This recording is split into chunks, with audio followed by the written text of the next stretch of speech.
Greetings and welcome to Unlocking the Matrix presentation 28, I think I'm up to. First things first, some bad news today. Martin Liedtke, Flat Earth British YouTube channel has been hacked. So I would suggest if any of you have the ability to save any of the presentations from the channel, do so quick, because who knows what's going to happen. I find it incredible how they make the process so difficult with social media and want verification and proof of who you are, and yet these things can be hacked into. And I do wonder if it's when, particularly with the truth-seeking movement, people are getting too close to the truth and therefore the channels are pulled. There's certainly been plenty of channels that have vanished in recent times. But hey, Spartacus effect, we carry on. And Martin, if you get to hear this, you're very welcome. Please do get in contact with me, and you're welcome to share anything on my channel as an interim, if that helps. Anyway, Gandalf in the prison shirt, as Lee said on Flat Earth British sub channel. I quite like that. That's quite funny. What I actually wanted to talk about was something that Lee mentioned, a point of reference. Now, if you have ever crossed on the ferry from Dover to Calais, there comes a point, even in that 24 miles, where you lose all sight of land in every direction. And you do lose your point of reference. And it played on my mind, and I actually thought about words like yesterday, today, and tomorrow. Now, thinking of the film, the sci-fi film, The Cube, you'll notice, if you remember watching that film, how as the people go from room to room, the rooms that they've been in change. And it does make me wonder, is it yesterday or is it Jester-day? Because clearly our history is not what we're told, and it does seem to be every 200 years or so there is a major reset. The whole impetus behind the Russian Revolution, I mean, if you look at the old maps, you'll find it changes from Tataria to Rus and then to Russia. And I do wonder if that's a play on words and it's actually a ruse. And the whole Bolshevik revolution was purely to destroy an ancient civilization and remove all trace of it. There's clearly evidence of it on old maps. Certainly up to 1941 there was still a Tartarian council in Russia. That seems to be the last of it. And when you look at all these old buildings, this so-called Greco-Roman style, I mean, it's ludicrous to think that they're moving these great big stone blocks, and yet there's no tarmac roads, there's no sort of infrastructure, it's just mud and these buildings. And it seems just ridiculous that you can have these beautiful precision buildings, and yet when it comes to the doors, oh, we've got to put steep steps in up to what would be the second floor, like it's been an add-on. That saying about taking things to a whole new level comes to mind. Anyway, going back to the terminology of yesterday, today and tomorrow, well, what is tomorrow? Is it tomorrow? Is it a reference to a row man? The enslavement of humanity? After all, it's all watery themes with Admiralty law or British Admiralty law or maritime law. For example, you go in a dock when you go into a court. And then that leaves, of course, the present, today. Well, what if it's 2 days?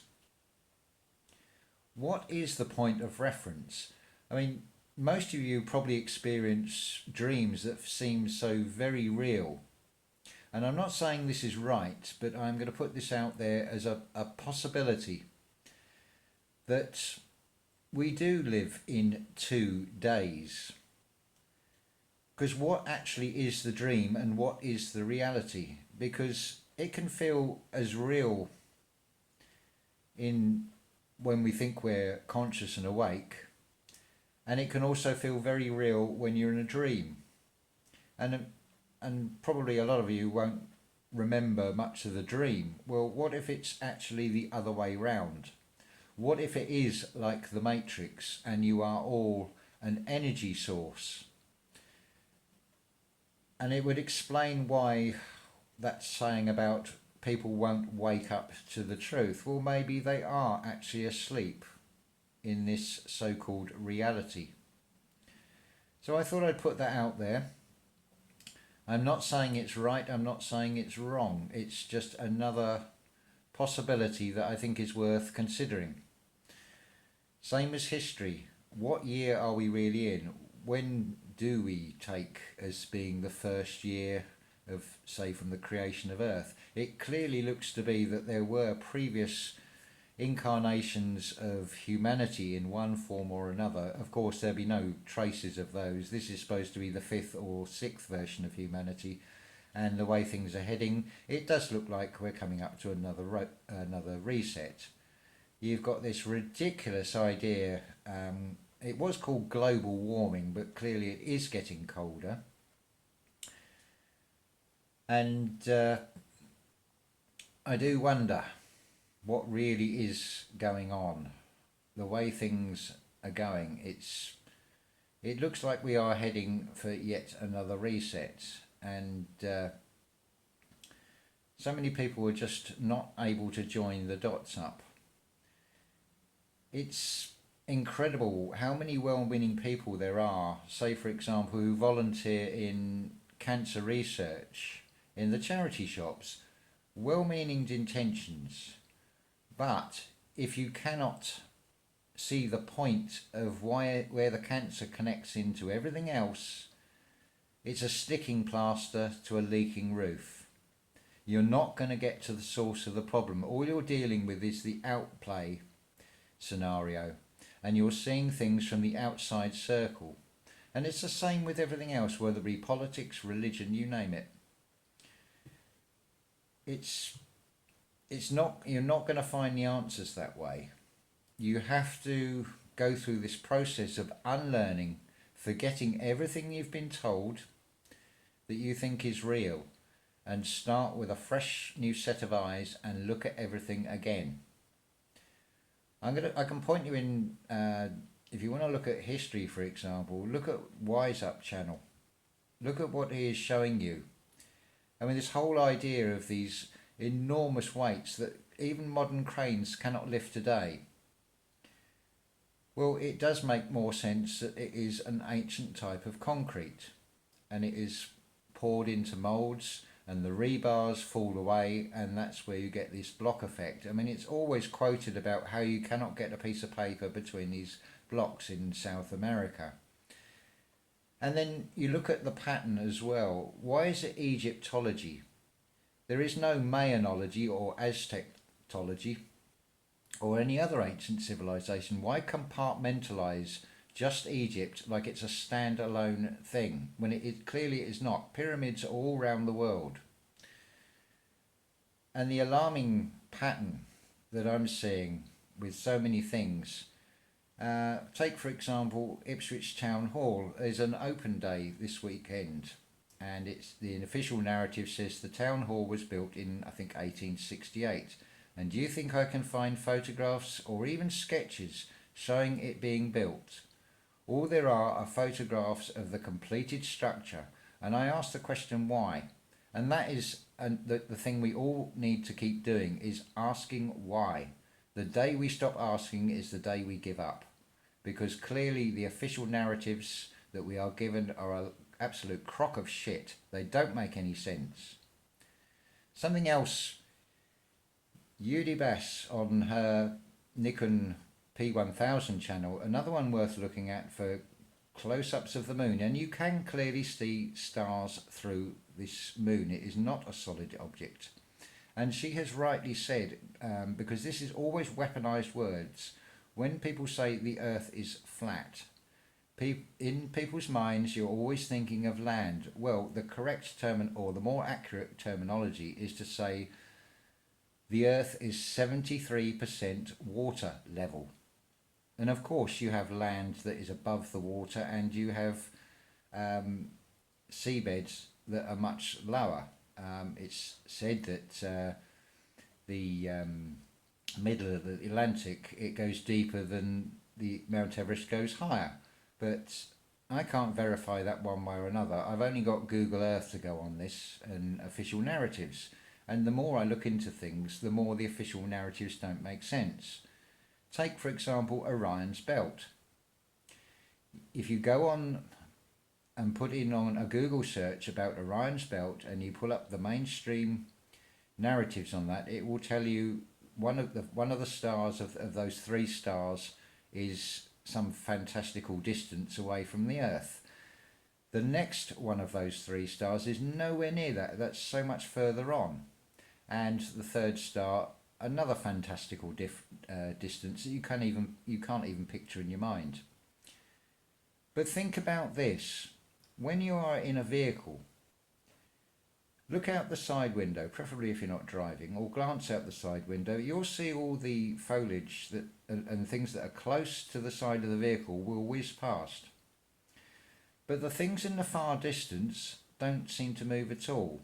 So are we expected to believe that these three stars in Orion's Belt alone, never mind all the other constellations, the relationship between those stars does not change at all?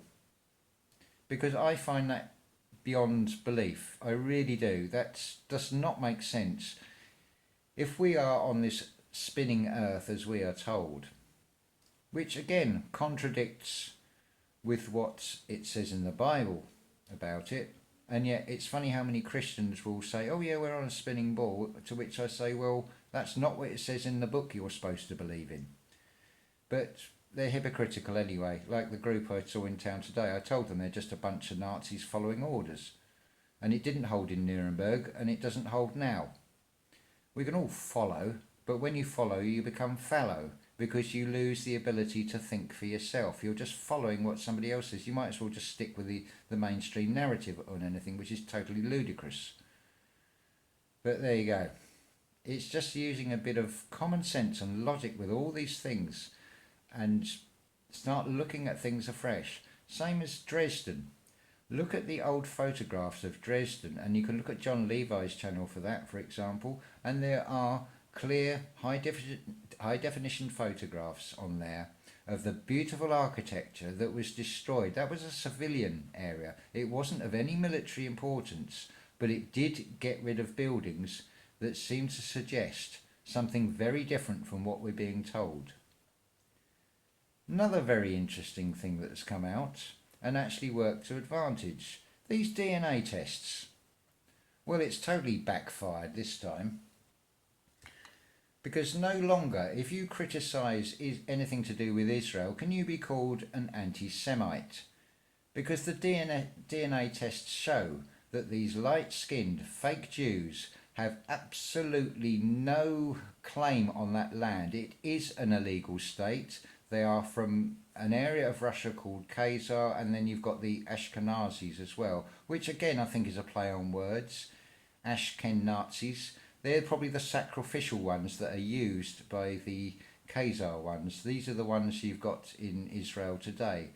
And another point of reference on this, Australia has the highest accounts of skin cancer amongst the Caucasian people. Dare I say Caucasian? Oh dear.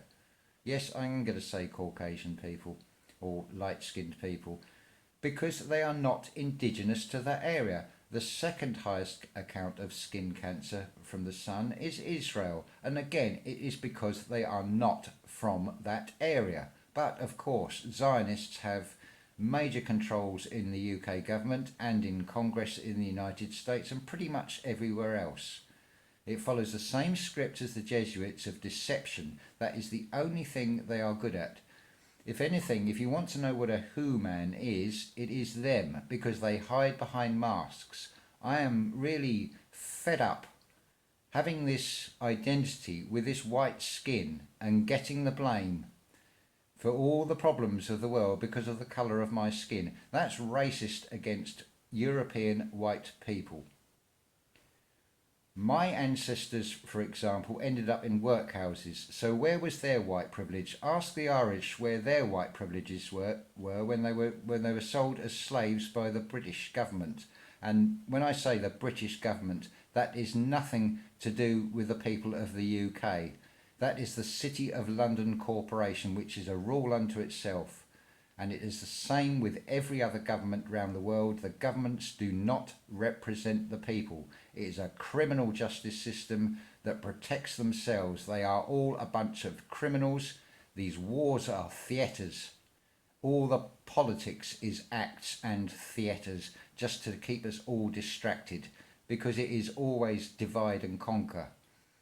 Unless people wake up to the reality of this, it doesn't matter who you vote for, all you are going to get is more. And when I say more, I mean more homeless, more poverty, more deaths. A greater divide between the few that are wealthy and the rest that have absolutely nothing. I mean, how ludicrous. A homeless person gets fined for begging when they've got nothing. What are they supposed to pay the fine with? What a waste of resources. Anyway, rant over on that one. I'm going to leave that there because it does annoy me with all this. I'm not all love and light when I see some of the disgusting things that go on and the double standards of Facebook on what they will allow on social media and what they ban. Anything that seems to speak the truth that they don't like, their community standards, they give people 30-day bans. Well, that is not freedom of speech. That is censorship. This is the modern day book burning that the Nazis did. And if you want to know what the ZI stands for in Nazi, I suggest it is Zionism. Thank you very much.